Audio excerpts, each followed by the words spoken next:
This is Rating Descending, where we watch IMDb's Worst 250 so you don't have to. My name is Abigail Ward. And I'm Michelle St. Clair. And tonight, we're not watching 365 days, we're watching A Good Year. A British investment broker inherits his uncle's chateau and vineyard in Provence, where he spent much of his childhood. He discovers a new laid-back lifestyle as he tries to renovate the estate to be sold. Let's watch.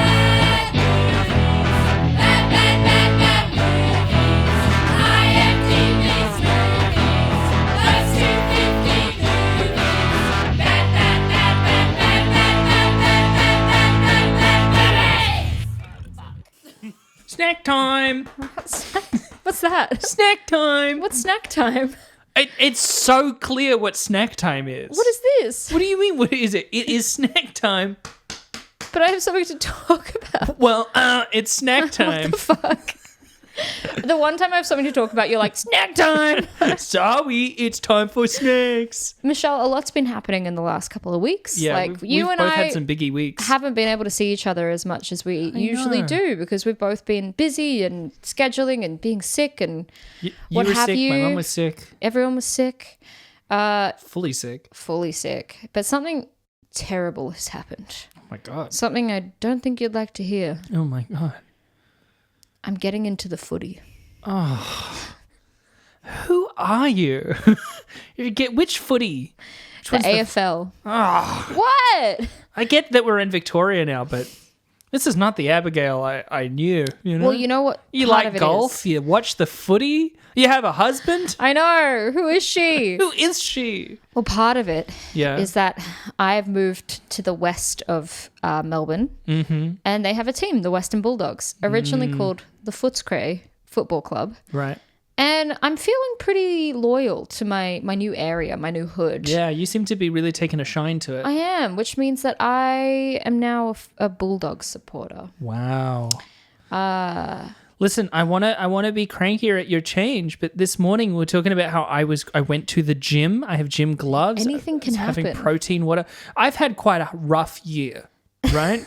Especially last year. Last year was quite the rough time for little old Michelle. Yeah. Ranging from heartbreak to housing instability. Yeah. To work troubles. At one point I had $20 to my name and I was owed $25,000 from different employers. So fucked. It was absolutely insane. I felt like I was pulling my hair out every day. Yeah. And now I go to the gym. I smile. I eat multiple meals in a day. That's so nice. Look at me go. I'm so happy for you. You were in a shit place last year. Yeah. But you really are doing so much better. Thank you. Yeah, these are great changes. These are very positive changes. I know. I remember we talked a lot about how your arc over the podcast has been miraculous to watch. And last year, mine was decidedly less miraculous. But now it's a turnaround. I think it's great. I think this is the apotheosis for Michelle. The changes you've made have been fantastic. Last year was a death. This is now the rebirth. It just sounds like you're doing really positive, non-self-destructive things, to help yourself. Which is a huge change for me. Well, I'm very proud of you, genuinely. Thank you. That means a lot. Whereas I've gotten into You're football. rarely proud of me. And I'm not proud of you for getting into football. Whereas I continue to disappoint you. 1 month it's golf. The next it's I'm marrying a man. Now it's I'm getting into football. Well, it's just all this sport, I guess you are Sporty Spice, Yes. It's Okay. Sporty Spice has inspired No, you know what? I've circled back around. I'm into it. Get into the Sporty footy. Spice would get into it. Yeah, all right. So do it for her. I will. Yeah, okay, I get it now. Well, I kind of like the thing is I've always wanted to, especially because lovely friend of the podcast, Mel. And you sing well. And I what? Sing well. Oh, thank like you. Sporty Spice. Oh, thank you. Well, Mel Killingsworth took me to the On a women's friend of the AFL. podcast. Yeah. Ah. And that was a really good experience because Mel explained the game to me. I'd never understood how it worked. Okay. I really liked the women's AFL. You didn't tell me this was the women's AFL. Well, the Bulldogs are both women's and men's. There's a women's and a men's, and I go for both. Hey, nice. Yeah, which is really exciting. So I'm getting really into the big season, the men's season is happening right now, and then the women's is happening later in the year. I'm pretty sure, and I'm gonna get into both this year. Hell yeah. Big year. Or I think it might be, maybe it's the beginning of next year. Either way, It's going to be huge. Yeah. Maybe you should come to the women's AFL with me. Sure. I mean, right now I'm editing a series that is partly based around the AFL. Yeah, dude. If I went to like some women's AFL matches, would you want to come with me? I would come with you. They don't cost that much because no one gives a shit about women in sports. If I could stomach going to the NRL with my brother and father, because it was the only times I got to feel like that I was connecting with them when I was a little kid, I can stomach going to the women's AFL with you. Because the thing And I about say sport, stomach, I will have a good time once I'm there. this has been my gateway. What I realized about footy and the reason I got into it was not just the loyalty to teams and the history of teams and the players and teams. It's the fact that it's actually a social thing. It's not the kind of thing that I would enjoy if I just was meant to sit and watch it alone at home. What entices me about it is the idea of watching it with people, watching it with friends that are into sports, going to matches, seeing your team with like playing a friend's team. You know, that is the enticing part. I get that because it's part of why I enjoy other like competition-y things. Like I used to watch Drag Race mostly because I would watch it with friends and we would like the competition of it. Same. When I've watched on Dropouts Game Changer, they did a survivor-based set of episodes. Yeah. I watched that week to week with honoured friend of the podcast, Gaten Souza. Yeah. Because we enjoyed the genuine competition The social of it. aspect The of it as social well. aspect It's like of a it is thing a huge to joy. enjoy with your friends. Yeah. And that's the thing. Like, I think you and I could have a great time if we went to go watch a game together and, you know, like we just like, you know, hung out, drank some beer or like had some snacks and just watched the game and talked about it and got competitive. See, because this has always been my wariness. I'm not a, what the hell is sports ball? Sports are so dumb and stupid. I've never been that kind of person because I think that's dismissive. A lot of sports is high drama and opera. Yeah. You know, there was a party we were at recently where we were watching the beach volleyball at the Olympics. Yeah. And it was this very, very amusing scenario. Listeners, look, I don't care that we need to talk about a good year. It was this very amusing scenario where it was Australia versus Sweden, right? First match, we kept being one behind, especially because there were two teams of two, and one of the two guys, he just kept fumbling. He kept fumbling, and they were picking on him. A guy who was there at the party is a genuine, like, he plays nationals beach volleyball. He was like, they're clearly picking on him because they know he's the weak link. Yeah. But we were close. All right, we lost the first one, but it's, you know, best of three. So we did the second one. And at first we were doing okay, but then we started falling behind. We were behind by 5. It's first to 21. They were on 20. We were on, I think, 16 or 17. So, no, we were on 16. Suddenly, point.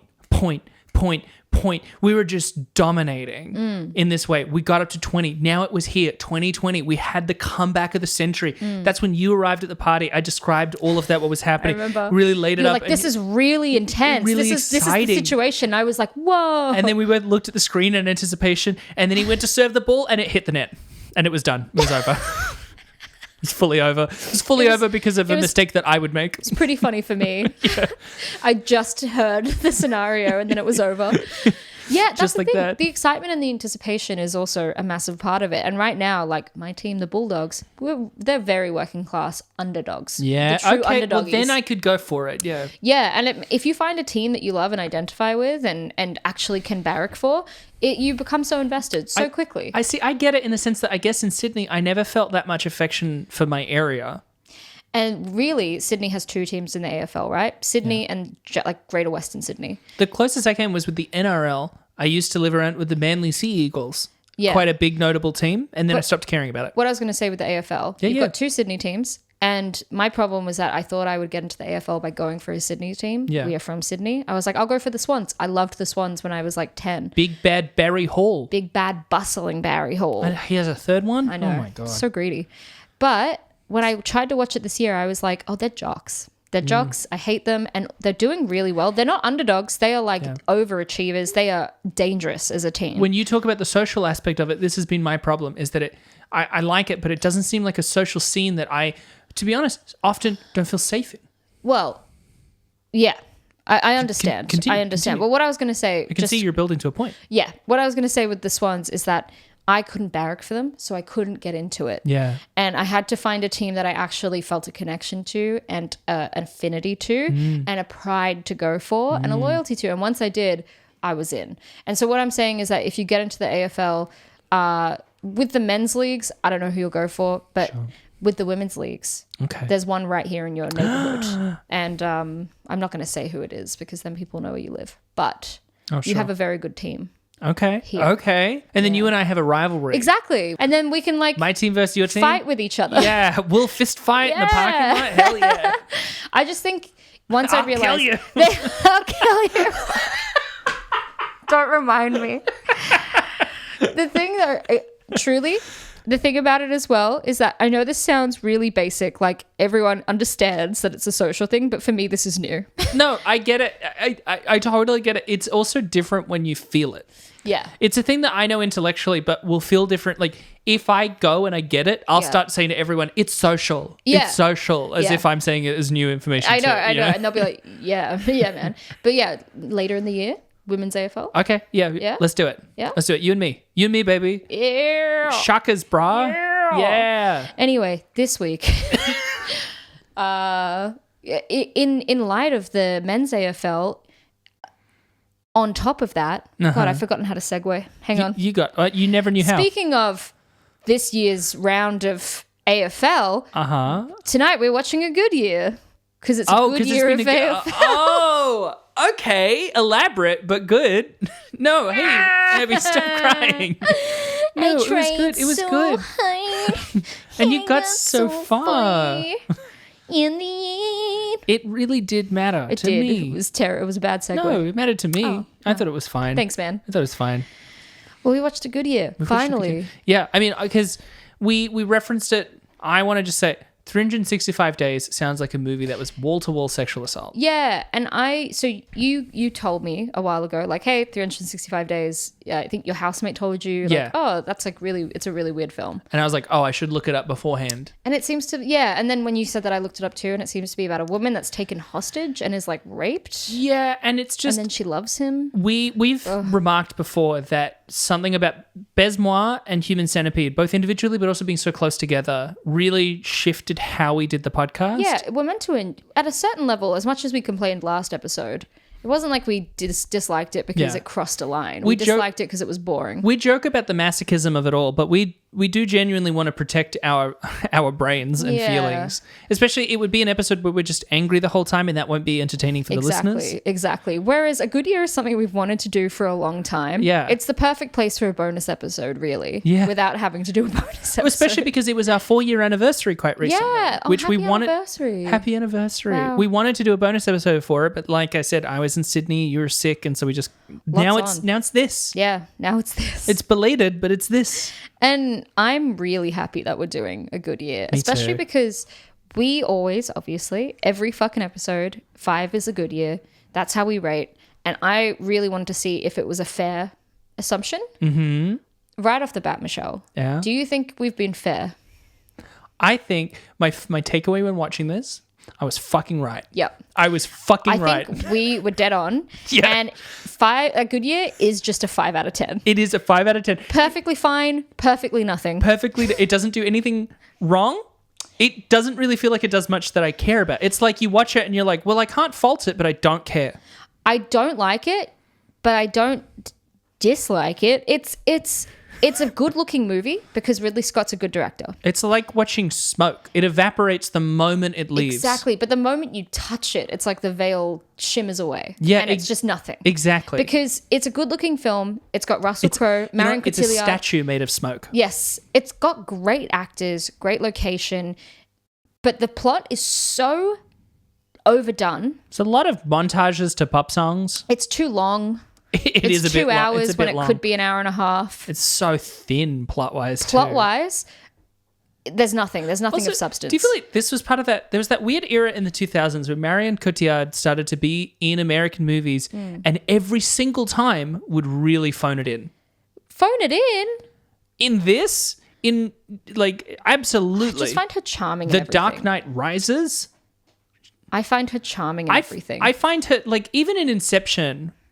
I still am like, she's really banking on the fact that she's charming because she's also kind of not giving it anything. No, that's true. I think the weak point of Inception. You're probably right. I think I always, funnily enough, I look at her with Le Vie en Rose. I look at her with rose-colored glasses because I find her she was so good in Le Vie en Rose. She's so good in and it. She is I so like good her. She was in a very long engagement as this like woman that was like beheaded, and she was so eerie Also and sad. a movie you showed me. Yeah. I really like her. Me too. But you're right. She doesn't do anything to deserve it in these films. Not in that, again, that specific string in the mid to late 2000s where she was in American movies and seemed to just phone it in every time. You're so right. It's like American directors went, oh, she's pretty and charming. And she was like, French. if that's all you want from me, that's it. She was an it girl. Truly, she was an it girl. Genuinely. But that's true. I don't think you're right. Like in this, it's not like she's giving a lot.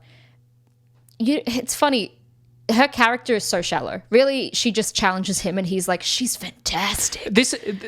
Russell Crowe plays one of the horniest characters I've seen in some time. Yeah. There is not a single woman in this movie that he doesn't at some point do like an eyebrow raise. Including his cousin. Is it wrong to fuck your cousin? And his friend's like, not in France. I appreciate that they at least addressed it instead of having it be this weird sexual tension. Exactly. There wasn't actually sexual tension between them. Well, there was. In the first scene, maybe? But not from her. No, maybe not from him. No, none from her. This is what I mean. He was clearly horny for her a couple times. Yeah. Including the like woman who he grew up with and stuff, who at one point is just doing an innocent dance. We're jumping the gun here a bit. We're going into some details. Please let me I'll have to get into some key details before we keep going. All right. Let's chat some basic facts and then we'll get into the meat and potatoes. Exactly. This is a romantic comedy drama film directed and produced by Ridley Scott and written by Mike Klein. He didn't have a Wikipedia page. Just as a bit of background that I didn't really include here, but from memory when I did the research, Ridley Scott lives in Provence and he just wanted to make a film in Provence. I think he was like, this place is nice and I think he wanted to try out his like comedy muscles if he had any. Doesn't seem like he does, but he. I like Ridley Scott as a director. I like him. Oh God, he has some mediocre movies. I like him too. This for me was an odd choice as a film. It's not in his usual vein, and you can tell. And I feel like I can tell he doesn't care about it. He doesn't. Well, yeah, exactly. I think for him it was a bit of this will be an easy project. Yeah.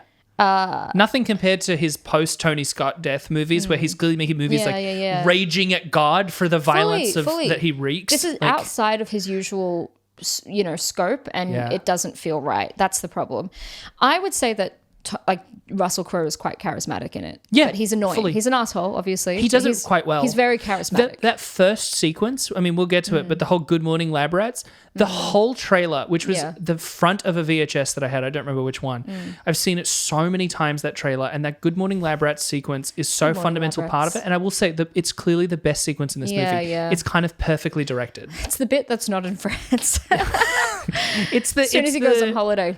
It basically insider trading, like pump and dump scheme. Like it's kind of perfect. Yeah. I mean, he's a great director. Yeah. And it looks great. And some of the editing is so fun. Yeah. You know that tennis court scene where they're playing? I was like, this is great though. It's like so quick. I want to talk about it again, but that scene was also so weird. Yeah, I know. Well, like, why did we need to see him play tennis? It was just to like music. It's just this odd scene of, I guess, connection that doesn't really serve much purpose. But I was like, it's pacey. The editing was quite pacey. Anyway. It's snappy. Key details. Yeah. Russell Crowe played Max Skinner, as we know. Freddie Highmore played him as a young boy. Yes. I hate Freddie Highmore. Yeah, I don't like him. I've never thought he was likable. I don't hate him. He's like a little rat. But I've never... That's a child. He's a little rat. Well, he's an adult now. Have you seen that clip of him where he plays that autistic doctor? Yeah, he plays the good doctor, yeah. I am a doctor. I'm a surgeon. I'm a surgeon. I am a surgeon. And everyone was like, who wrote this? It makes me hate Freddie Highmore because I hate the good doctor. Yeah, me too.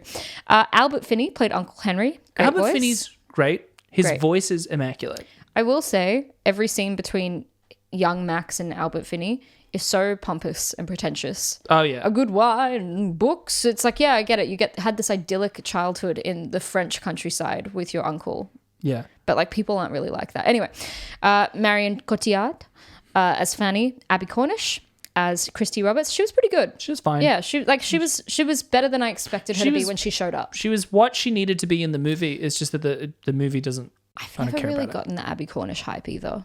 Yeah. She was good in Bright Star, I guess. Every time I see Abby Cornish, in you know what I Candy. think? Where's Laura Linney? Tell me I'm wrong. Tell me I'm wrong that those don't. I think that those every two... actress I see, I'm like, where's Laura Linney? Alright, This fair could have point. been Laura Linney, guys. Any review I'm giving We've got could have been Laura Linney though. some lovely French actors who I am not going to dare pronounce their names, but we've also got Tom Hollander playing his friend Charlie. I like Tom Hollander. I forgot that he was in this. I love Tom Hollander. I have loved Tom Hollander since I saw him in Wives and Daughters, the BBC production of Elizabeth Gaskell's book, and he plays Osborne, and he's fucking great. I particularly like him. He's in like one episode of The Thick of It, and then he's in The Loop, and Yeah. he's so good in both of those. Such so diametrically opposite roles in those. He's always acidic as an actor, though. Like Yeah. as a character, he's always like, he's grumpy. That's where difficult comes from. Oh, really? Is from In the Loop. Oh, yeah? It's a bit that he's giving a weird speech that he doesn't get, and he's like, it's not easy peasy lemon squeezy. It's difficult, yeah. lemon difficult. Yeah. A thing that people just say now. That's so good.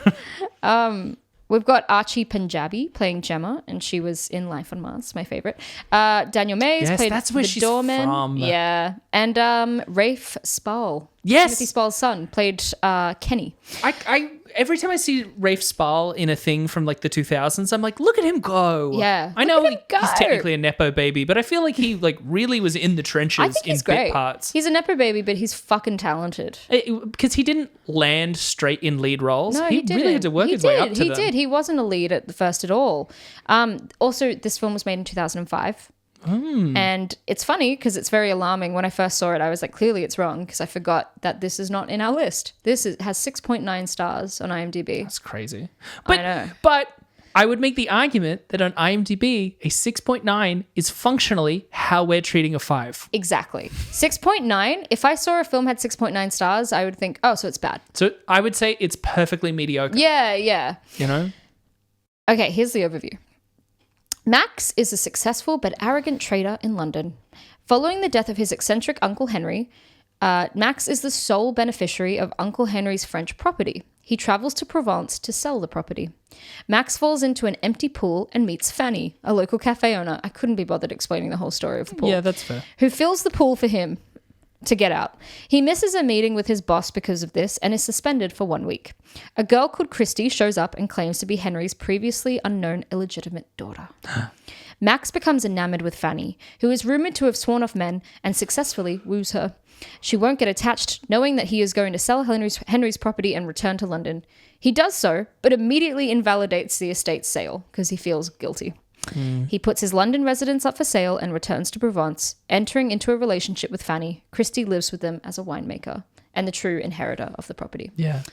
The end. And really, it's as simple as that. There's a lot of other characters. There's the winemaker and like the housekeeper. He's and the fun. The papa. winemaker's fun. I loved the winemaker's story, and I liked the whole sub-story. Uberist.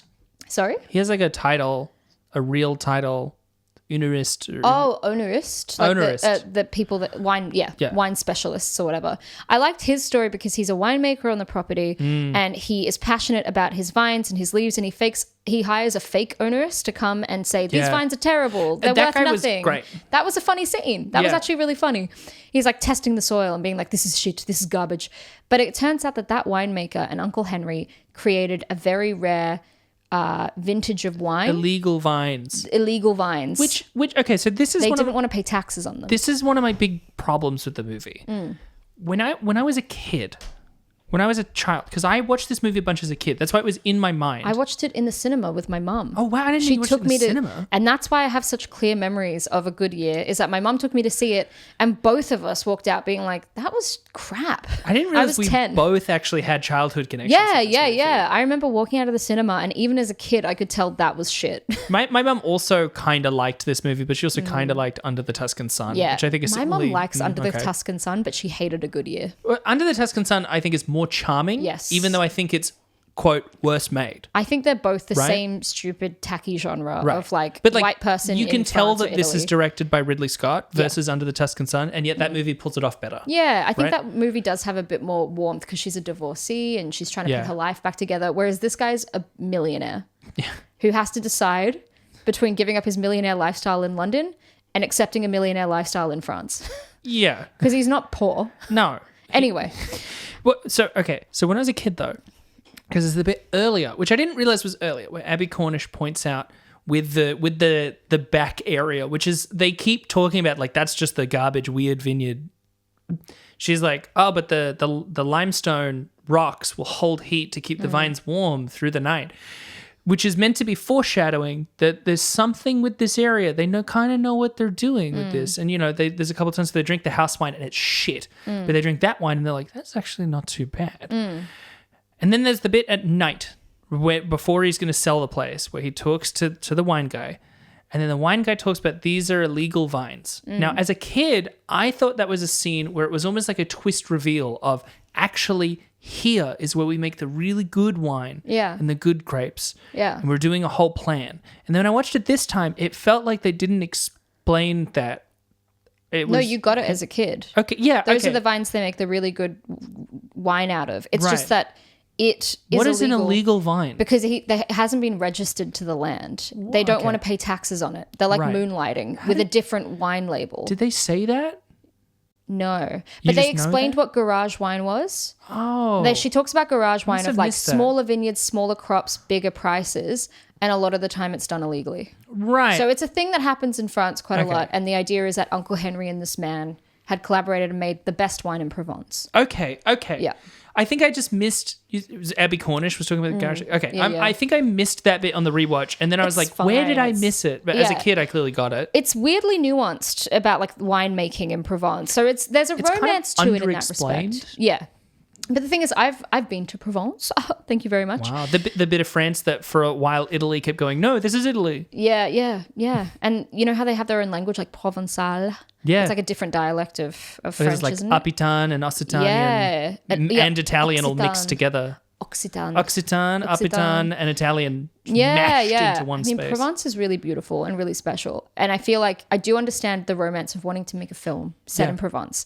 But this, as we said, it had no heart. Because Max, really all he figures out is, I don't want to be in London now, I want to be in Provence.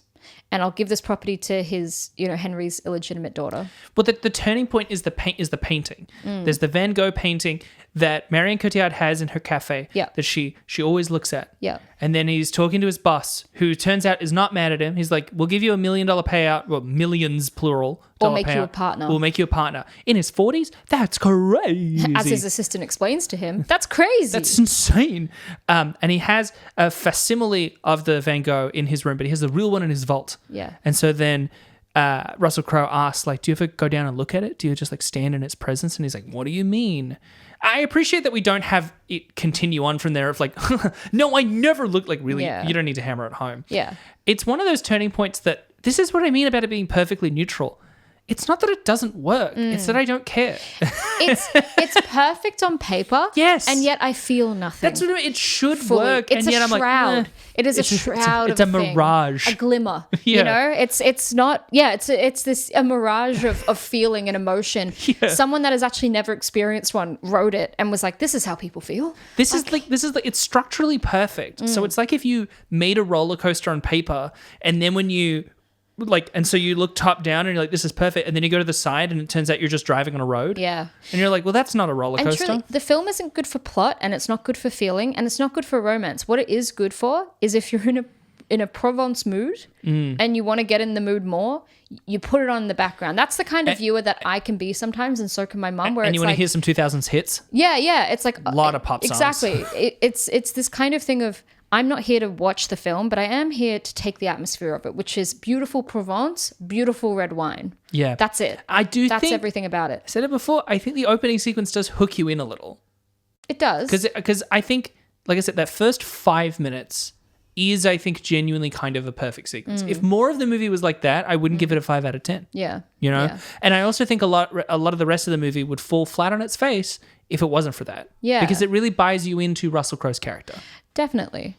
And Russell Crowe's character is like perfectly fine as well. Like, I like that he's like a snappy asshole, but he clearly does have a soul and a heart, but I hate how the whole flashback sequence with his Uncle Henry is just showing how incredibly intelligent he is. Oh my God. You know, they're in the cellar and he grabs this barrel full of grapes and he talks about the chemical process that's happening in the grapes. And we're like, we get it. He's like a child prodigy with this eccentric, amazing like grandfather with the voice of Albert Finney. Yeah. I understand.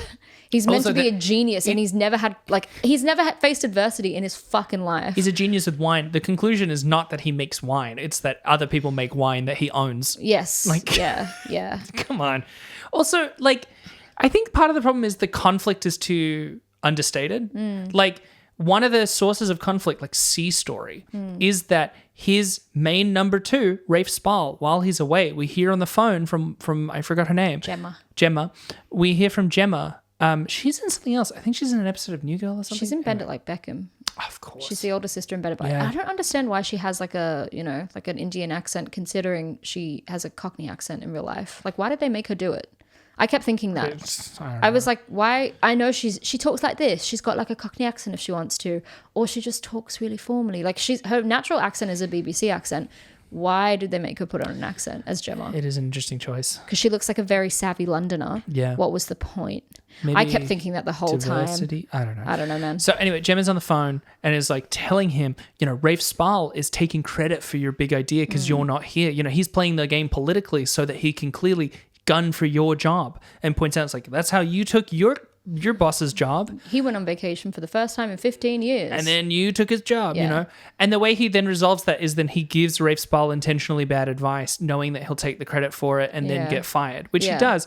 And so I'm like, so from afar, he completely outmaneuvers Rafe Spall in one phone call that didn't seem to give him any grief. At no point was he stressed about it. He went, that little rapscallion. And then he makes one phone call and he's like, well, that's that problem neutralized. He does have to see Rafe Spall, and Rafe Spall's just like, you're an asshole. And he's like, whatever. That's it. That's what I mean. Over. That's not conflict. But on paper, it's like a running clock piece of like he has to get back. Yeah. But he resolves the whole thing. The truth is, there is no conflict in this. Not Either he really. goes back and he becomes a partner at his job, or he gets to live in the south of France in Provence with a beautiful French woman with a winemaking cousin and live out his days maybe penning a novel. I think the closest thing is that he's horny for multiple women and he doesn't know which one to fuck. Oh, and he's like, always into Fanny, isn't he? Well, yeah, but again, when Abby Cornish arrives, he's like, and then finds out that that's his cousin, and he's like, no, all right, I will. Yeah. I didn't understand the bit where Abby Cornish is home alone with Max's friend Charlie, played by Tom Hollander. With Tom Hollander, yeah. And she's like, can you come look at my back? And she fully lets him check out her ass because she's got sunburn. I'm like, if I'm in a big house with a man I've never met before and I'm in a lot of pain in my back because of my sunburn, I'll wait it out until someone I trust comes home. I'm not going to be like, hey, strange man, my back hurts a bit from sunburn. Could you take a look? He looks like he's fully going to nut. He's going to nut immediately. He's got the ice cube on her back and he's going so slowly in what is meant to be sensual but feels odd because it keeps cutting to Tom Hollander. Yeah. Fully like hardest you've ever seen him. He looks like he's going to pass out. That's how big his erection is. I think all of the blood is in his hog. All this film proved to me is that Ridley Scott is an ass man. There's a lot of butt stuff mentioned in this, little glimpses of Marion's ass and then Abby's ass and the lovely bottom. The house cleaner woman. She's leaning over. She's leaning over. She does the dance at one point. He's and you clearly see, an he ass does man. the eyebrows up and he's like, And I'm like, is Yeah. that scene just to show me that he's horny for her? Exactly. And What the truth this? is, ass men and tit men are as bad as each other. The only men I trust, pussy men. All right? Pussy men. I will say, conservatives are boob guys. Lefties are ass men. I disagree. Okay. I've met many terrible ass men. I didn't say good men. Then in that case. No, I've met a couple of conservative ass men. Okay. I'm sorry. I feel I think you've like... told me this theory before. Oh, okay. I think we squabbled over this during breakfast. We were like trying to have a nice breakfast. You told me that theory, and I think we honestly chatted it through for like 2 hours. Okay, all right. Let's not rehash it. But yeah, this film is truly just so average. It's in some moments delight. What I think this film does well is that it cultivates this idea of French like rustic, authentic French living and the chaos of it. You know, there's dogs on the table and people are peeling potatoes with a knife. is it and authentic? She's sweeping. Well, I'm getting to that. Okay. She's sweeping the floor and there's dust everywhere and there's piles of trash in Uncle Henry's house. It's the most romanticized version of what an authentic life could be. And I think there's space for that. I love the idea, the atmosphere of Uncle Henry's home. That's all it's got going for it. Yeah. Again, atmosphere. It's atmosphere. And again, it's structurally tight, which means it never feels like it drags. Yeah. Because it keeps moving. It does. There's It does. just not really conflict propelling it as much as just stuff. Yeah. And look, yeah, I think honestly Russell Crowe is charismatic enough to semi-carry it a little bit. Yeah. But the thing is, not that now I've seen it again for the first time since it came out. So Yeah. we're talking 19 years ago. Yeah. I think I can safely never watch it again. Yeah, I think so. I think we wanted to test the theory. Is this a perfect 5? Is this a perfectly average movie? I think it is. Because I would absolutely watch Spice Girls again over Yeah, this. I I would think- watch Crossroads again over this. I think we were absolutely right. But at the same time, I can't say it's a bad movie. Yeah, no. It isn't. It's not. It's a 5. It's too kind of perfectly fine. If the scale is 1 to 10, this is This absolutely is a a 5. 5. Well, do you want to hear some trivia? Yes, please. IMDb trivia. I'm so delighted that we were right this I know, whole it time. feels so validating. I would have been really concerned if we were completely off and it was fantastic or like terrible. Or like pretty good. Yeah. So, according to director-producer Sir Ridley Scott, Oh, sorry. every scene of the film, except the London scenes, was shot within 8 minutes of his home in Provence, where he has been living for 1.5 years. Sorry, not 1.5 years, 15 years. I need better glasses. But I love that this is, as I said, really a film of convenience. I've said before, I think Ridley Scott and James Cameron are two sides of the same coin.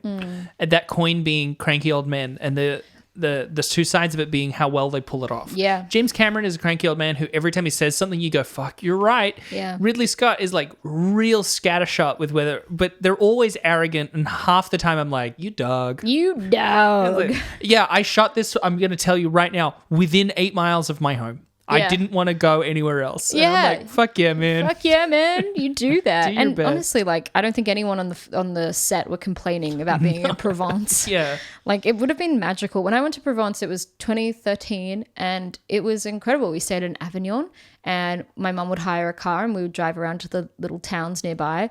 Vaison-la-Romaine was an absolute highlight because a little old woman in the village square said I looked Irish and gave me a coin to do an Irish jig for her. And I Strange. couldn't, she only spoke French, so someone had to translate for us. And then she Just- put a little crown of flowers on my head when I did. That feels both sweet and racially charged. Not racially charged. I did feel exploited. Yeah. Everyone Like it's clapped ethnically at charged. me. All these old people like having wine in the middle of the town square, but it was this beautiful medieval like fort-like town. Anyway, lots of great, beautiful memories. I think it's like 1500 to go like, oh, an Irishman, do a jig for me. Yeah. I'm like, what are you doing? I didn't know people could look Irish. Max Skinner's wardrobe is largely influenced by Russell Crowe's own uncle, David William Crowe. That makes sense. I think that's kind of nice, you know? Is he like a- Max Skinner? Yeah. Yeah. Yeah. You know, Russell Crowe is from New Zealand, but, you know, Australia claims him as their own. But he apparently went to school in Vaucluse back in like the 70s or something because he was my friend's mother's classmate. Wow. Claim to fame. A bestie, an old This is- bestie. Her mum You went have to... quite a few connections with I the know. celebrities. Her mum went to Vaucluse Primary and Russell Crowe went there too. Wow. Yeah. That's cool. Unless she lied, which is a possibility. But that story I know she has told me. Well, the woman who used to lived just across the street, who would take care of my sister sometimes, was born in a Ford Ute 2 streets away from where she lived at that point. What? That's the kind of celebrity that I grew up with. Whoa! Local legend. That's Brookvale.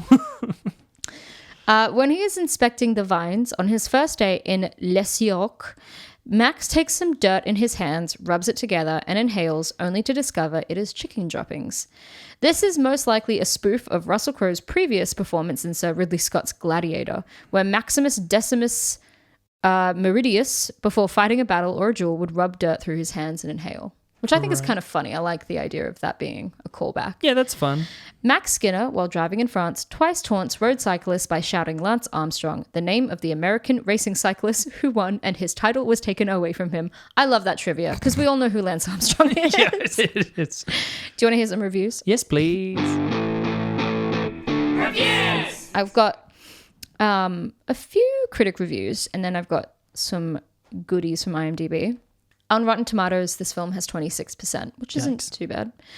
Actually, it's lower. It's great. It's terrible. It's terrible considering this is like 6.9. Yeah. This is how it makes no sense. 6.9 on IMDb and then 26%. And then with Spice World, 35% on Rotten Tomatoes and 3.5 or 4. But I mean, that's because the Rotten Tomatoes think you have to get above a 7 for it to count as fresh. But you know what? 26 and 6.9, the average is pretty close to 5.